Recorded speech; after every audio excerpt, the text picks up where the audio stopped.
નમસ્કાર, આજના સમાચાર બુલેટિનમાં આપ સૌનું સ્વાગત છે. હું છું પાયલ ભટ્ટ. આપ જોઈ રહ્યા છો DNTV ન્યૂઝ. તો સમાચારની શરૂઆત કરીએ સૌપ્રથમ હેડલાઇન્સથી. વડોદરાના ફતેગંજ બ્રિજ ઉપર ગમખ્વાર અકસ્માત, લક્ઝરી બસ ધડાકાભેર ટક્કર મારતા અફરાતફરી.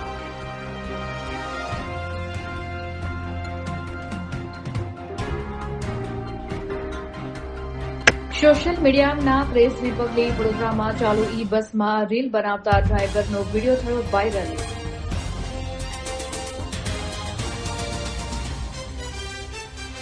વડોદરાના તાંદલજા પોલીસ લાઇનમાં કોન્ટ્રાક્ટરની બેદરકારીથી ગંદકીનું સામ્રાજ્ય, ઠેર ઠેર કાદવ કીચડ.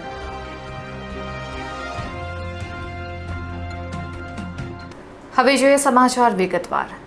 વડોદરાના ફતેગંજ બ્રિજ ઉપર મહારાષ્ટ્ર પાસિંગની એક બસે 4 વાહનોને અડફેટમાં લેતા ગમખ્વાર અકસ્માત સર્જાયો હતો. સદનસીબે આ અકસ્માતમાં કોઈ જાનહાનિ નથી થઈ, પરંતુ વાહનોને વ્યાપક નુકસાન પહોંચ્યું છે. બ્રિજ પર ટ્રાફિક જામ દરમિયાન ઉભેલા વાહનોને પાછળથી આવી રહેલી એક લક્ઝરી બસે ધડાકાભેર ટક્કર મારતા ભારે અફરાતફરી મચી ગઈ હતી. મહારાષ્ટ્ર પાસિંગની આ બેફામ દોડતી બસે એકસાથે 4 વાહનોને કચડી નાખ્યા હતા. મળતી માહિતી મુજબ ફતેગંજ બ્રિજ પર સામાન્ય ટ્રાફિક જામ હોવાને કારણે કેટલાક વાહનો લાઇનમાં ઉભા હતા. દરમિયાન પાછળથી પૂરપાટ ઝડપે આવી રહેલી મહારાષ્ટ્ર પાસિંગની એક ખાનગી બસના ચાલકે સ્ટીયરિંગ પરથી કાબુ ગુમાવ્યો હતો અને ટ્રાફિકમાં ઉભેલી 3 વૈભવી કાર અને એક માલવાહક ટેમ્પોની જોરદાર ટક્કર મારી દીધી હતી. આ ભયાનક અકસ્માતમાં 4 વાહનોનો કચ્છરઘાણ નીકળી ગયો હતો અને વાહનોને ભારે નુકસાન પહોંચ્યું હતું. અકસ્માતને પગલે બ્રિજ પર બંને બાજુ વાહનોની લાંબી લાઈનો લાગી ગઈ હતી અને મોટો ટ્રાફિક જામ સર્જાયો હતો. આ ઘટનાની જાણ થતાં સ્થાનિક લોકો અને પોલીસનો કાફલો તાત્કાલિક ઘટના સ્થળ ઉપર દોડી આવ્યો હતો. પોલીસે ક્રેનની મદદથી અકસ્માતગ્રસ્ત વાહનોને રોડની બાજુ પર ખસેડીને વાહન વ્યવહાર પૂર્વવત કરાવવાની કામગીરી હાથ ધરી હતી. સદનસીબે આ ઘટનામાં કોઈ મોટી જાનહાનિના સમાચાર નથી, પરંતુ પોલીસે બસ ચાલક વિરુદ્ધ ગુનો નોંધી અકસ્માતનું ચોક્કસ કારણ જાણવા વધુ તપાસ હાથ ધરી છે. બરોડામાં અને અકસ્માત એવી રીતે થયો કે બધી ગાડીઓ પેલું શાંતિથી ટ્રાફિક જામ હશે એટલે ઊભા હતા અને સડનલી તમે પાછળ જે મહારાષ્ટ્ર પાસિંગવાળી જે તમે ગાડી જોઈ શકો છો તે બસ છે, એ બસનું ઇમ્પેક્ટ એટલો જ ખરાબ હતો કે એની જે બલેનો પહેલાં કાર અથાડી, બલેનોથી ગ્રાન્ડ વિટારા આવી, ગ્રાન્ડ વિટારાથી આ ટેમ્પો આવ્યો, ટેમ્પોએ મારી ગાડીને સાઈડ પર હટાવીને વચ્ચે અંદર ઘૂસી ગયેલો છે. એટલે ઇમ્પેક્ટ જોઈ લો, ચોથી ગાડીની પથારી ફેરવી છે એને. ડ્રાઈવર એવું કહે છે કે બ્રેક ના વાગી. એટલે એ તો સાહેબ એ તો એવું જ હોય ને, હવે બ્રેક ના વાગી એટલે કે બ્રેક વાગી નહીં કે બ્રેક હતી જ નહીં, પહેલાં એ ચેક કરાવો ને બસની સ્પીડ કેમ હશે આટલી, એ છે કોઈ સિસ્ટમ આ સરકાર પાસે તો એ ચેક કરાવી લો પહેલાં. શું નામ તમારું? સ્વપ્નિલ પટેલ. વડોદરામાં ચાલુ બસમાં ડ્રાઈવરનો વિડીયો સોશિયલ મીડિયામાં વાયરલ થયો છે. ત્યારે આ રીતે ચાલુ બસમાં વિડીયો બનાવીને મુસાફરોનો જીવ જોખમમાં મૂકવામાં આવ્યો હતો. વડોદરા મ્યુનિસિપલ કોર્પોરેશન દ્વારા શહેરીજનોની સુવિધા માટે શરૂ કરવામાં આવેલી ઇલેક્ટ્રિક બસ સેવા હાલ એક ગંભીર વિવાદને કારણે ચર્ચાના કેન્દ્રમાં આવી છે. સોશિયલ મીડિયા પર એક ચોંકાવનારો વિડીયો વાયરલ થયો છે, જેમાં એક બસનો ડ્રાઈવર ચાલુ બસે સ્ટીયરિંગ પરથી ધ્યાન હટાવીને મોબાઈલમાં રીલ બનાવતો નજરે પડે છે. ડ્રાઈવરની આ ઘોર બેદરકારીને કારણે બસમાં સવાર નિર્દોષ મુસાફરોની સુરક્ષા સામે મોટા પ્રશ્નાર્થ ચિહ્નો ઉભા થયા છે. જાહેર પરિવહનના નિયમો અનુસાર ચાલકે વાહન ચલાવતી વખતે સંપૂર્ણ ધ્યાન રોડ પર રાખવાનું હોય છે.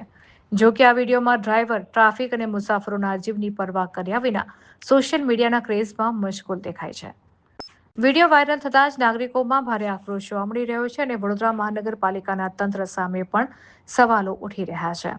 આજકાલ સોશિયલ મીડિયા પર વાયરલ થવાની લાઈમાં લોકો એટલા અંધ બની ગયા છે કે તેઓ પોતાના તેમજ અન્યોના જીવ જોખમમાં મૂકતા અચકાતા નથી. આ ઘટના બાદ લોકો માંગ કરી રહ્યા છે કે વહીવટીતંત્ર દ્વારા આ બેજવાબદાર ડ્રાઈવર સામે કડક કાનૂની પગલાં લેવામાં આવે, જેથી ભવિષ્યમાં આવી કોઈ મોટી દુર્ઘટના ન ઘટે.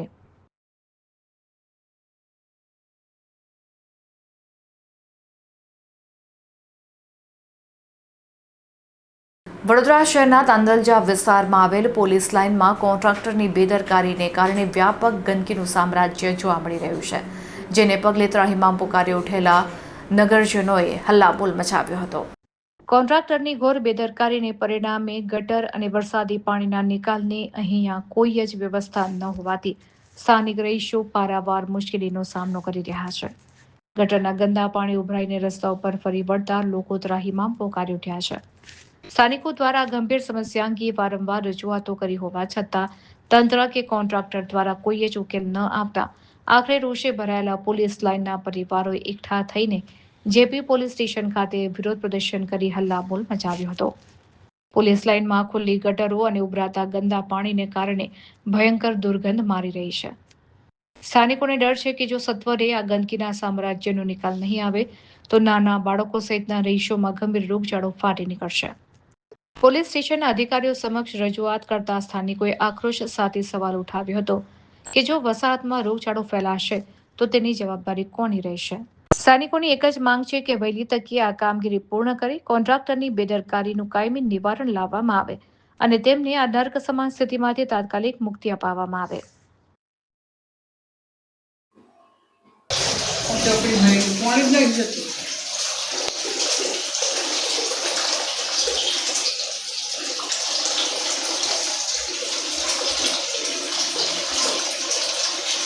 બા કેટલા ટાઈમથી આ વસ્તુ છે?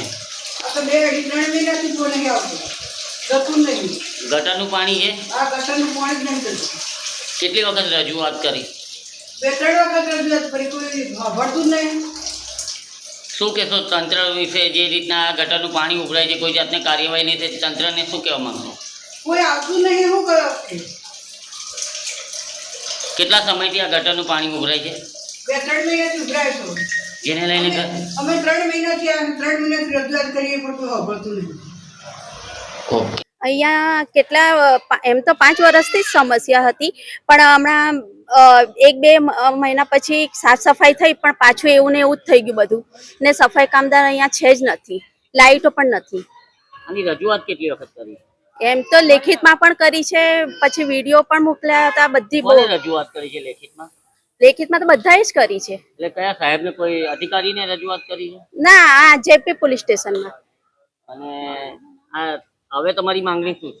બસ એટલે જ કે આ ગટરોનું કંઈક નિદાન થાય ને આ કંઈક બધું સાફ સફાઈ થાય. આ તો અમે અમારા પૈસાથી બધું કરાવીએ છીએ. જે રીતનું ગંદકીનું સામ્રાજ્ય છે, છોકરાઓ બીમાર પડે તેનો જવાબદાર વ્યક્તિ કોણ? એ જ ને, અધિકારી ને, બીજું કોણ હોય જિમ્મેદાર? અહીંયા ગટરનું પાણી અહીંયા થેટ જાય છે તો પણ કોઈ જોતું નથી, અને અમે અમારા પૈસાથી બધું કરાવીએ છીએ. ખાસા ટાઈમથી બહુ જ ગંદકી છે. અમે અમારા જાતે પૈસા ઉઘરાવીને બધું સાફ કરાવીએ છીએ. એટલે અમારી એક માંગ છે કે એક સફાઈ કામ આવે, વ્યવસ્થિત સફાઈ કરે. પાણી બધું અમે જાતે જ છોડીએ છીએ. પાછળ બી કેટલા ટાઈમથી ગટરો બી બહુ ઉભરાય છે, ગંદકી છે, ને આ પાઇપલાઇન બી એટલું પાણી જાય છે, કોઈ જોવા જ નથી તૈયાર. કેટલા સમયથી? ખાસ આ પેલું બોરી ખોરાયું ને ત્યાંનું પાણી બહાર જાય છે. મોટર ચાલુ કરીએ છીએ ને તો આ લાઈનમાં 2-3 દિવસથી પાણીની એટલી બધી સમસ્યા થઈ ગઈ છે. આજે 2-3 મહિનાથી પાણી ગટર એટલી બધી ઉભરાય છે, કચરા વ્યવસ્થા કોઈ સાફ સફાઈ કરવા વાળું આવતું નથી. નાના છોકરાઓ રમે છે અને લાઇટો બાઇટો કશું જ આવતું જ નથી. અને કોઈ બી દેખવા કે કોઈ સારા માણસ આવે તો એટલી ગંદકી હોય છે. અને કારણ કે એટલા બધા નાના નાના છોકરાઓ છે, મચ્છર એટલા બધા આવે છે, અને નાના છોકરાઓના લીધે અને કોઈ જ સાફ સફાઈ કરવા વાળું આવતું જ નથી અહીંયા. જગ્યા છે ને આ જેપી પોલીસ લાઈન છે, અને અહીંયા છે ને ખાસા ટાઈમથી ગટરોની એટલી સમસ્યા વધી ગઈ છે, ઉભરાય છે એટલું બધું પાણી. અને કારણ કે નાના છોકરાના લીધે જ અમે ગટરની સાફ સફાઈ રાખીએ એવી વિનંતી કરીએ છીએ. અને મચ્છર બહુ જ છે. રજૂઆત કેટલી વખત કરી? આની રજૂઆત 1 થી 2 વખત તો સાહેબશ્રીને બોલાયા હતા, પહેલા પણ બોલાયા હતા. થોડો ટાઈમ સુધી સારું રહે છે, પછી જેવું હોય છે એવું જ થઈ જાય છે. હવે શું માંગ છે તમારી? હવે અમારી માંગ એવી છે કે અમારી ગટરો સાફ કરાવો. વરસાદનું પાણી આવે છે, નાના છોકરાઓ છે, અને મચ્છર અને લાઇટોનું કમ્પ્લીટ કરાવી આપો અમને. આજે 1 જુલાઈ રાષ્ટ્રીય ડોક્ટર દિવસ નિમિત્તે રાજ્યભરમાં વિવિધ આરોગ્યલક્ષી કાર્યક્રમો યોજવામાં આવ્યા હતા. 1 જુલાઈ એટલે કે રાષ્ટ્રીય ડોક્ટર દિવસ નિમિત્તે સમગ્ર ગુજરાત રાજ્યમાં વિવિધ વિશેષ કાર્યક્રમોનું આયોજન કરવામાં આવ્યું છે. આ ખાસ દિવસ નિમિત્તે રાજ્ય સરકાર દ્વારા આરોગ્ય અને સુખાકારીને પ્રોત્સાહન આપવા માટે સ્વચ્છતા અભિયાન અને અમૃતપાન અભિયાનનો ભવ્ય શુભારંભ કરાયો છે. ગાંધીનગર ખાતે મુખ્યમંત્રી ભૂપેન્દ્ર પટેલે આ બંને અભિયાનોનો રાજ્યવ્યાપી પ્રારંભ કરાવ્યો હતો, જેમાં આરોગ્ય મંત્રી પ્રફુલ્લ પાનસેરિયા પણ વિશેષ રૂપે ઉપસ્થિત રહ્યા હતા. રાજ્ય સરકારની આ નવતર પહેલ અંતર્ગત ગુજરાતની તમામ સરકારી હોસ્પિટલો અને આરોગ્ય સંસ્થાઓ આ અભિયાનમાં સક્રિયપણે જોડાઈ છે, જેના ભાગરૂપે સંસ્કારી નગરી વડોદરાની ઐતિહાસિક સયાજી હોસ્પિટલ ખાતે પણ એક વિશેષ અને પ્રભાવશાળી કાર્યક્રમનું આયોજન કરવામાં આવ્યું હતું. હોસ્પિટલ સંકુલમાં આયોજિત આ કાર્યક્રમ દરમિયાન ઉપસ્થિત તમામ તબીબો, નર્સિંગ સ્ટાફ અને વહીવટી અધિકારીઓ દ્વારા હોસ્પિટલમાં ઉચ્ચ કક્ષાની સ્વચ્છતા જાળવવા અને દર્દી કલ્યાણ માટે સમર્પિત રહેવાના સંકલ્પ લેવાયા હતા. આ પ્રસંગે વડોદરાના મેયર ગીતાબેન મકવાણા સહિત શહેરના અનેક રાજકીય અને સામાજિક મહાનુભાવો ખાસ હાજર રહ્યા હતા. કાર્યક્રમનો મુખ્ય ઉદ્દેશ દર્દીઓને વધુ ગુણવત્તાયુક્ત, હાઇજેનિક અને સ્વચ્છ વાતાવરણમાં શ્રેષ્ઠ આરોગ્ય સેવાઓ પૂરી પાડવાનો છે. સયાજી હોસ્પિટલના આરએમઓ ડોક્ટર હિતેન્દ્ર ચૌહાણે આ બંને અભિયાનોની રૂપરેખા અને તેનાથી દર્દીઓને થનારા ફાયદાઓ અંગે વિગતવાર માહિતી આપી હતી. આ અભિયાન આગામી દિવસોમાં હોસ્પિટલના વહીવટ અને સ્વચ્છતાના સ્તરમાં મોટો હકારાત્મક બદલાવ લાવશે તેવી આશા વ્યક્ત કરવામાં આવી છે. આજરોજ તારીખ 1 જુલાઈ હેપી ડોક્ટર્સ ડેના દિવસે આપણા રાજ્યના માનનીય મુખ્યમંત્રી શ્રી ભૂપેન્દ્રભાઈ પટેલ દ્વારા અને સમગ્ર આરોગ્ય વિભાગ દ્વારા નમો સ્વચ્છતા અભિયાન તથા અમૃતપાન અભિયાન આ બંને અભિયાનનો પ્રારંભ કરવામાં આવ્યો છે. નમો સ્વચ્છતા અભિયાન અંતર્ગત રાજ્યની તમામ હોસ્પિટલો જેમાં સબ સેન્ટરથી માંડી મેડિકલ કોલેજ સંલગ્ન હોસ્પિટલ, ડિસ્ટ્રિક્ટ હોસ્પિટલ તમામમાં સ્વચ્છતાની કામગીરી વ્યવસ્થિત રીતે કરવામાં આવે. આ સપ્તાહ દરમિયાન નકામી ચીજ વસ્તુઓનો નિકાલ કરવામાં આવે તે જ ઉદ્દેશ્ય સાથે આ સપ્તાહનું આયોજન કરવામાં આવેલું છે, જેથી તમામ હોસ્પિટલો સ્વચ્છ બને, સુઘડ બને અને દર્દીને જલ્દી સારો થાય એ આનો ઉદ્દેશ્ય છે. વાઘોડિયામાં વન વિભાગે મોટી કાર્યવાહી હાથ ધરીને મહુડાના લીલા લાકડા ભરેલો ટેમ્પો ઝડપી પાડ્યો છે. વાઘોડિયાના ખેરવાડી ડુંગર પાસેના વિસ્તારમાંથી વન વિભાગની ટીમે ઓચિંતો દરોડો પાડીને ગેરકાયદેસર રીતે કટિંગ કરેલા કિંમતી લીલા વૃક્ષોના લાકડાનો મોટો જથ્થો ઝડપી પાડવામાં સફળતા મેળવી છે. વન વિભાગને ચોક્કસ બાતમી મળી હતી કે પ્રતિબંધિત અને લીલા મહુડાના વૃક્ષોનું ગેરકાયદેસર કટિંગ કરીને પર્યાવરણને મોટું નુકસાન પહોંચાડવામાં આવી રહ્યું છે અને તેની હેરાફેરી થવાની છે. આ બાતમીના આધારે વન વિભાગની ટીમે વોચ ગોઠવીને મહુડાના લીલા લાકડા ભરીને જઈ રહેલા એક ટેમ્પાને આ બાદ ઝડપી લીધો હતો. વન વિભાગે લાકડાના જથ્થા સાથે ટેમ્પો કબજે કરીને આગળની તપાસ શરૂ કરી છે. આ ટેમ્પોનો અસલી માલિક કોણ છે અને આ કિંમતી લાકડા ક્યાં સગેવગે કરવાના હતા તે દિશામાં વન વિભાગે તપાસ તેજ કરી છે. વન વિભાગની આ સખત અને ઓચિંતી કાર્યવાહીને પગલે સ્થાનિક સ્તરે સક્રિય લાકડા ચોરો અને માફિયાઓમાં ભારે ફફડાટ વ્યાપી ગયો છે. વન વિભાગના ઉચ્ચ અધિકારીઓના જણાવ્યા મુજબ પર્યાવરણને નુકસાન પહોંચાડનારા આ કૌભાંડમાં સંડોવાયેલા તમામ ગુનેગારોની ધરપકડ કરીને તેમની સામે કડક કાયદાકીય પગલાં લેવામાં આવશે.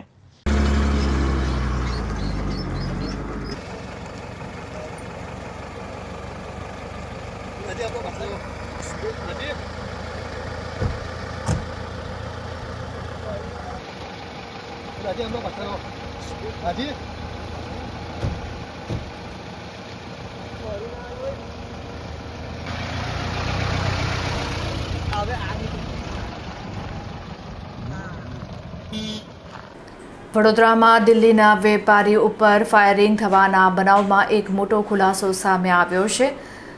બાઇક પર સવાર શૂટરો ડેશ કેમેરામાં કેદ થયા છે તો ફીજીની અદાવત હોવાની આશંકા વ્યક્ત કરવામાં આવી રહી છે. ફાયરિંગના બનાવમાં હુમલાનો ભોગ બનેલા વેપારીની કારના ડેશ કેમેરામાં ફૂટેજ સામે આવ્યા છે, જેમાં પેશન બાઇક પર આવેલા 2 શૂટરો સ્પષ્ટપણે કેદ થયા છે. બાઇક ચલાવનાર શૂટરે હેલ્મેટ અને પાછળ બેઠેલા શૂટરે માસ્ક પહેર્યું હતું. વાઘોડિયા ચોકડીથી આગળ નીકળ્યા બાદ આ શૂટરોએ વેપારી પર રિવોલ્વરમાંથી ધડાધડ ફાયરિંગ કર્યું હતું અને ત્યારબાદ તેઓ કપુરાઈ તરફ ભાગી છૂટ્યા હોવાની પ્રાથમિક માહિતી પ્રાપ્ત થઈ છે. બીજી તરફ ફાયરિંગમાં ગંભીર રીતે ઇજાગ્રસ્ત થયેલા વેપારીની જિંદગી બચાવવામાં તબીબોને મોટી સફળતા મળી છે. હૃદય અને ફેફસા વચ્ચેથી પસાર થઈને પેટ સુધી પહોંચેલી ગોળીને જટિલ સર્જરી બાદ 72 કલાકે બહાર કાઢવામાં આવી છે.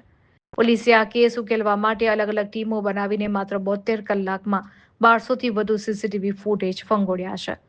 પ્રાથમિક તપાસમાં આ હુમલા પાછળ વિદેશના ફીજી દેશની વર્ષો જૂની અદાવત હોવાનું મનાઈ રહ્યું છે. વર્ષ 2023માં ફીજી ખાતે એક મેનેજર સાથે થયેલો ઝઘડો અને જૂની અદાવત વડોદરા સુધી પહોંચી હોવાની દિશામાં પોલીસે તપાસ તેજ કરી છે. જો કે આંતરરાષ્ટ્રીય અદાવત અંગે હજી સુધી કોઈ સત્તાવાર પુરાવા મળ્યા નથી, પરંતુ પોલીસ ખૂબ જ ટૂંક સમયમાં શૂટરો સુધી પહોંચી જશે તેવો દાવો કરવામાં આવી રહ્યો છે. વડોદરાના સેવાસી તળાવમાંથી 2 દિવસથી ગુમ એવા 45 વર્ષીય યુવકનો મૃતદેહ મળી આવતા વિસ્તારમાં ચકચાર મચી ગઈ છે. વડોદરાના સેવાસી વિસ્તારમાં આવેલ મંદિર પાસેના તળાવમાંથી એક યુવકનો મૃતદેહ મળી આવતા સમગ્ર પંથકમાં ભારે ચકચાર મચી ગઈ છે.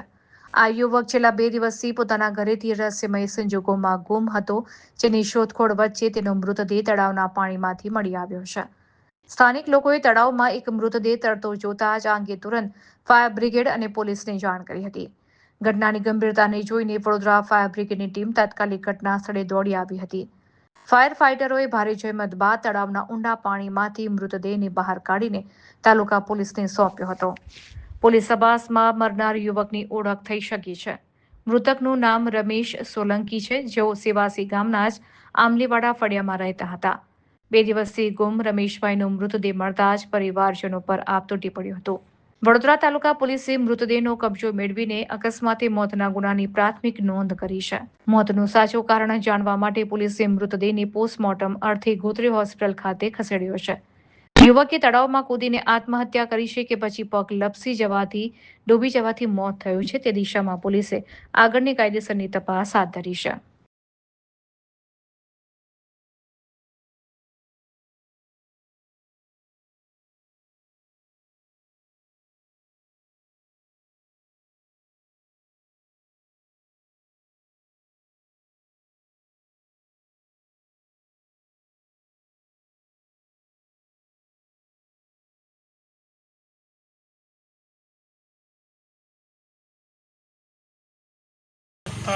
મારું નામ છે પોલીસ કોન્સ્ટેબલ અરવિંદભાઈ.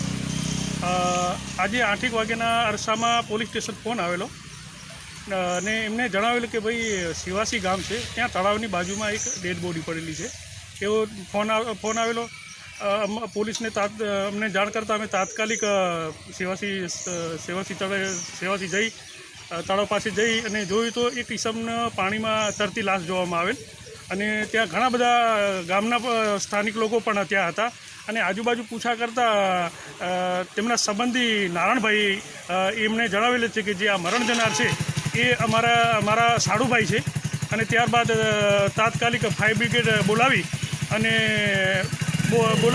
આવતા આ ડેડ બોડીને ફાયર બ્રિગેડ તથા ગામના બધા લોકોથી તળાવમાંથી બહાર કાઢી અને હાલ ડેડ બોડીનું પીએમ કરાવવાનું હોય ગોત્રી હોસ્પિટલ લઈ જવા તજવીજ કરી રહેલ છે.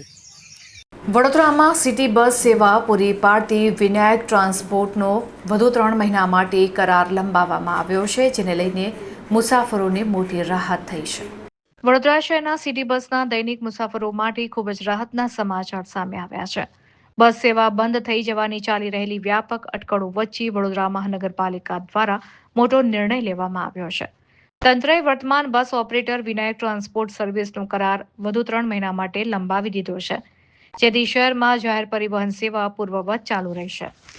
ગઈકાલે વિનાયક ટ્રાન્સપોર્ટનો જૂનો કરાર પૂર્ણ થતાં જ શહેરમાં બસ સેવા ઠપ થઈ જશે તેવી ચર્ચાઓએ જોર પકડ્યું હતું.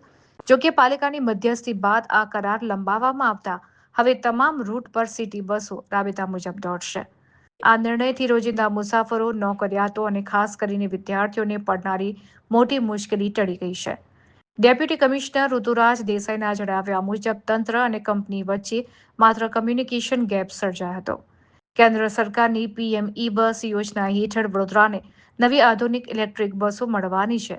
જ્યાં સુધી આ નવી E-બસો સંપૂર્ણપણે કાર્યરત ન થાય ત્યાં સુધી હાલની સિટી બસ સેવા યથાવત ચાલુ રાખવામાં આવશે. તંત્ર દ્વારા ખાતરી આપવામાં આવી છે કે ભવિષ્યમાં આવી કોઈ ગેરસમજ કે કમ્યુનિકેશન ગેપ ન સર્જાય તેનું ખાસ ધ્યાન રાખવામાં આવશે. આગામી 3 મહિનામાં વડોદરાને પ્રદૂષણ મુક્ત અને આધુનિક E-બસોની ભેટ મળવાની આશા હોવાથી શહેરની પરિવહન વ્યવસ્થા વધુ સુવિધાજનક બનશે. વિનાયક જે ટ્રાન્સપોર્ટ સર્વિસ જે વિટકોસની બસ ચલાવે છે એનો કરાર રિન્યૂ થઈ ગયો છે. 3 મહિના માટે એને એક્સટેન્શન પણ આપ્યું છે અને હાલમાં એની સેવાઓ શરૂ થઈ ગઈ છે, એટલે હાલમાં એવો કોઈ પ્રશ્ન નથી. ખાસ કરીને જે એનો કરાર જેનો સમય મર્યાદા પૂરી થઈ હતી પણ વડોદરાના નાગરિકોની સુવિધાઓ માટે થઈ અને PME બસની જે આપણે માનનીય CM સાહેબે જે લોન્ચ કરી એની પણ શરૂ કરવાની છે અને એની નવી ફ્લીટ પણ આવવાની છે. તો એના સંદર્ભે એ આવે ત્યાં સુધી આપણી સર્વિસ રાબેતા મુજબ ચાલે અને લોકોને તકલીફ ના પડે એના માટે થઈને આપણે ફરીથી એને કોન્ટ્રાક્ટ એક્સટેન્ડ કર્યો છે. કચાસ ક્યાં રહી ગઈ? કારણ કે ગઈકાલે તેનો કરાર પૂરો થયો હતો. કચાસ નથી રહી ગઈ આમાં. એકચ્યુઅલી એને માટે કંઈ કોમ્યુનિકેશન ગેપ હતું, બાકી એથી તો એનો કરાર રિન્યૂ કરી દેવામાં આવેલો છે, કોઈ એવો ઇસ્યુ નથી. કંપનીના મેનેજરો કહે છે કે અમને એક્સટેન્શન જોઈતું નહીં તો પણ અમને આ લોકો આપી રહ્યા છે, તો એની પાછળ હવે કારણ શું? આ કંપની હવે આગળ ફરીથી એક્ટિવ રહેશે કે બંધ થશે પછી? એવું કંઈ કંપનીના મેનેજર દ્વારા અમારા સમક્ષ એવી કોઈ માંગણી નથી મૂકવામાં આવી કે અમારે નથી જોઈતું એવું. અમે એને એક્સટેન્શન આપ્યું છે ને એને સ્વીકારી લીધું છે અને હાલમાં બસની સર્વિસ શરૂ કરી છે. એટલે હાલમાં એવો કોઈ ઇસ્યુ જણાતો નથી કે એને નહીં જોઈતું હોય એવું. કમ્યુનિકેશન ગેપ ગંભીર લાગતું નથી. કમ્યુનિકેશન ગેપ કદાચ એવું લાગતું નથી, પણ એમના લેવલે કોઈ કન્ફ્યુઝન રહી હશે. બાકી અહીંથી તો મેં એને એક્સટેન્ડ કરી આપ્યું છે. શહેરની બસ સેવા બંધ થઈ ગઈ. હાલમાં ચાલુ થઈ ગઈ છે બસ સેવા. સર, એમનું એવું કહેવું છે ગઈકાલે તેઓ અહીંયા આવ્યા હતા પરંતુ અહીંયાથી કોઈને એવો રિપ્લાય મળ્યો નથી, એટલે એ લોકોએ આ સ્ટેન્ડ લીધું છે. એવું અમારો કોઈનો એને સંપર્ક કર્યો હોત તો એમને સ્પષ્ટતા થઈ જાત. એમણે મારો પણ સંપર્ક નથી કર્યો અને નીચેના લેવલે એમણે કોઈનો સંપર્ક કર્યો અને આવી કોઈ બાબત હોય તો અમારા ધ્યાને મૂકી હોત તો અમે એની સ્પષ્ટતા કરી આપે તેને. હવે આ જે સમય કેટલો ક્યાં સુધી વધારવામાં આવ્યો છે? હવે હાલમાં 3 મહિના સુધીનો સમય વધાર્યો છે અને જેમ જેમ જરૂરિયાત પડશે ને જ્યાં સુધી સ્મૂધ ટ્રાન્સપોર્ટેશન નહીં થાય, લોકોને તકલીફ ના પડે એ માટેની અમે કાર્યવાહી કરીશું. સારું, તો હવે આવી ફરી પ્રકારની આવી ગેરરીતિ ઊભી ના બેદરકારી ન ઊભી થાય, ક્યાં કોમ્યુનિકેશન ગેપ ન થાય તેના માટે શું હવે તકેદારી રાખવી? હવે તો તકેદારી એ જ છે કે અમે એને કીધેલું જ છે અને આમાં કોઈ જાતનું આવું લોકોને અગવડ પડે એવી કોઈ પણ બાબત નહીં થાય. વડોદરાના ગોકુલમ ચિલ્ડ્રન હોમ ખાતે બાળ કલ્યાણ સમિતિ દ્વારા ઇનામ વિતરણ કરવાનો કાર્યક્રમ યોજવામાં આવ્યો હતો. વડોદરા શહેરના નિઝામપુરા વિસ્તારમાં આવેલા Gokulam children home for boys ખાતે બાળ કલ્યાણ સમિતિના નેજા હેઠળ એક પ્રેરણાદાયી અને હર્ષોલ્લાસભર્યા કાર્યક્રમનું આયોજન કરવામાં આવ્યું હતું. સંસ્થામાં આશ્રય, રક્ષણ, પોષણ અને શિક્ષણ મેળવી રહેલા બાળકોની પ્રતિભા અને અદમ્ય ઉત્સાહને પ્રોત્સાહન પૂરું પાડવાના ઉદ્દેશ સાથે અહીં ભવ્ય ઇનામ વિતરણ કાર્યક્રમ યોજવામાં આવ્યો હતો. આ વિશેષ પ્રસંગે મુખ્ય મહેમાન તરીકે વડોદરા શહેર ભાજપ પ્રમુખ ડોક્ટર જયપ્રકાશ સોની ખાસ ઉપસ્થિત રહ્યા હતા. તેમણે પોતાના વક્તવ્યમાં તમામ બાળકોને ઉત્સાહપૂર્વક અભિનંદન પાઠવ્યા હતા અને જણાવ્યું હતું કે આવા સરાહનીય આયોજનો વંચિત બાળકોમાં આત્મવિશ્વાસનો સંચાર કરે છે અને તેમના સર્વાંગી વિકાસમાં ખૂબ મહત્વપૂર્ણ ભૂમિકા ભજવે છે.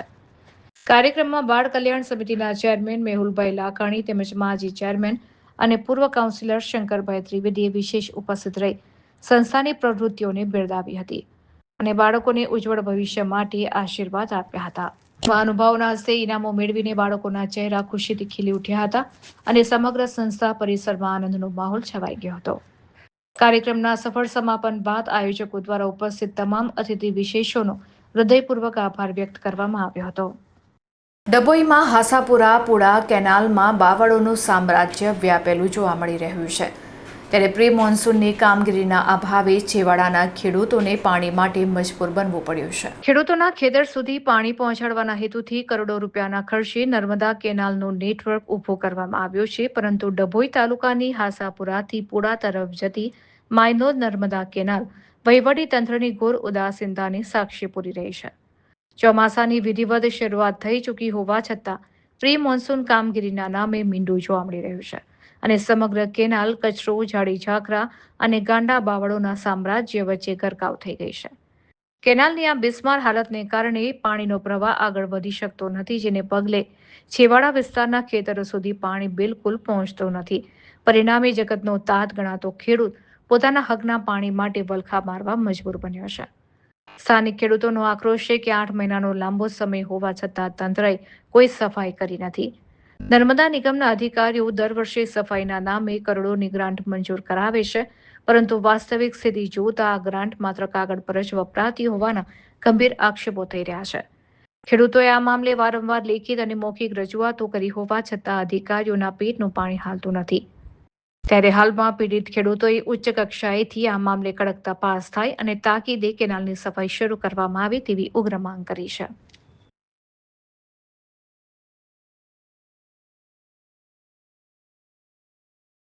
છોટાઉદેપુરના સાંસદ જશુભાઈ રાઠવાની અધ્યક્ષતામાં નમો સ્વચ્છતા અભિયાન અંતર્ગત મેડિકલ મોબાઈલ બાઇકોનું લોકાર્પણ કરવામાં આવ્યું હતું.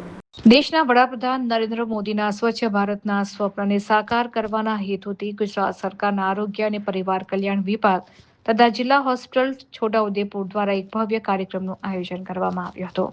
ડોક્ટર બાબા સાહેબ આંબેડકર ભવન અને જિલ્લા હોસ્પિટલ ખાતે યોજાયેલા આ નમો સ્વચ્છતા અભિયાન કાર્યક્રમમાં મુખ્ય અતિથિ તરીકે છોટાઉદેપુરના લોકસભા સાંસદ જશુભાઈ રાઠવા ખાસ ઉપસ્થિત રહ્યા હતા. દીપ પ્રાગટ્ય દ્વારા ખુલ્લા મુકાયેલા આ કાર્યક્રમનો મુખ્ય ઉદ્દેશ નાગરિકોમાં સ્વચ્છતા પ્રત્યે જાગૃતિ લાવવાનો છે.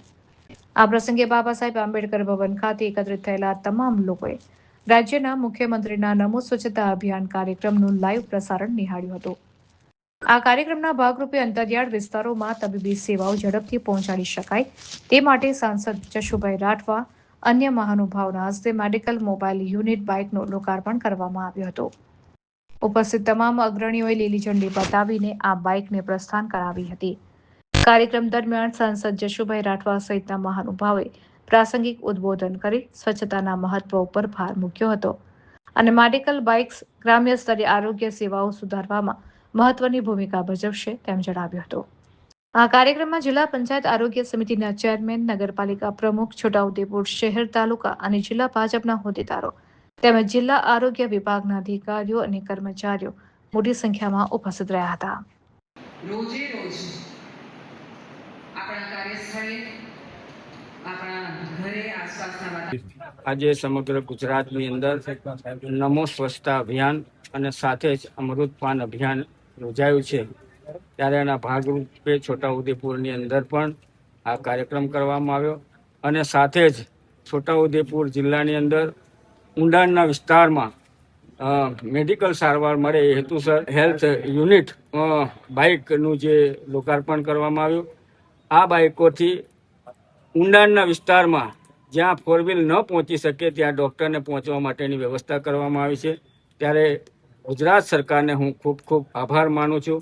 એમને છેવાડાના માનવીની પણ ચિંતા કરી અને આ અભિયાનની શરૂઆત કરવાઈ છે. ધન્યવાદ.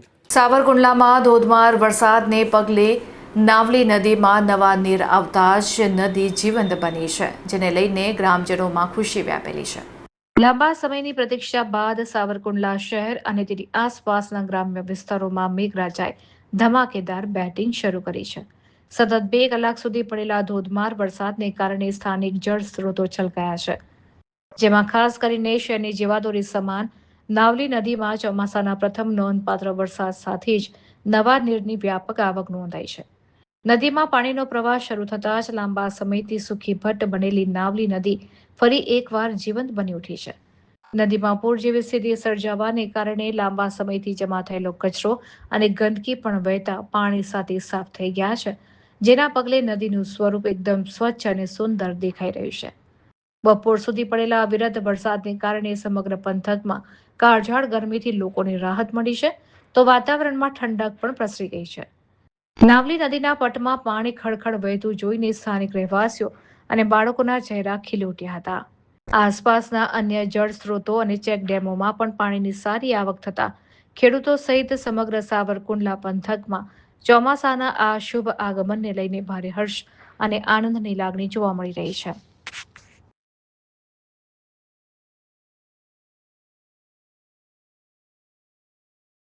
છોટાઉદેપુરના બોડ ગામમાંથી ₹3,64,000ના વિદેશી દારૂના જથ્થા સાથે એકને ઝડપી પાડવામાં આવ્યો છે, જ્યારે 6 સામે ગુનો દાખલ કરવામાં આવ્યો છે. એલસીબી પોલીસ ઇન્સ્પેક્ટર MF ડામોરની સૂચનાથી રંગપુર પોલીસ સ્ટેશન વિસ્તારમાં પેટ્રોલિંગ કરી રહેલા સ્ટાફને મળેલી ચોક્કસ બાતમીના આધારે બોડગામ ખાતે દરોડો પાડવામાં આવ્યો હતો. પોલીસને બાતમી મળી હતી કે બોડગામના પટેલ ફળિયામાં રહેતા જયેશભાઈ રાઠવાએ પોતાના રહેણાંક મકાનમાં વગર પરમિટે ભારતીય બનાવટનો વિદેશી દારૂ છુપાવી રાખ્યો છે. બાતમીવાળા મકાનમાં તપાસ કરતા પોલીસને ત્યાંથી વિદેશી દારૂની કુલ 1,329 બોટલો મળી આવી હતી. એલસીબી પોલીસે આ સમગ્ર મુદ્દામાલ સાથે મુખ્ય આરોપી જયેશ રાઠવાની ઘટના સ્થળેથી ધરપકડ કરી લીધી છે. આ ઉપરાંત આ ગુનામાં સંડોવાયેલા અન્ય 6 આરોપીઓ વિરુદ્ધ રંગપુર પોલીસ સ્ટેશનમાં પ્રોહિબિશન એક્ટ હેઠળ ગુનો રજીસ્ટર કરાવીને આગળની કાયદેસરની કાર્યવાહી હાથ ધરવામાં આવી છે. પોલીસની આ સફળ કામગીરીથી સ્થાનિક બુટલેગરોમાં ફફડાટ વ્યાપી ગયો છે.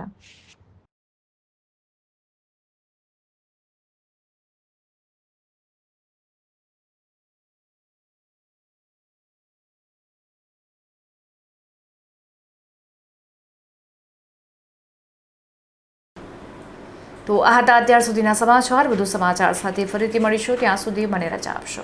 નમસ્કાર.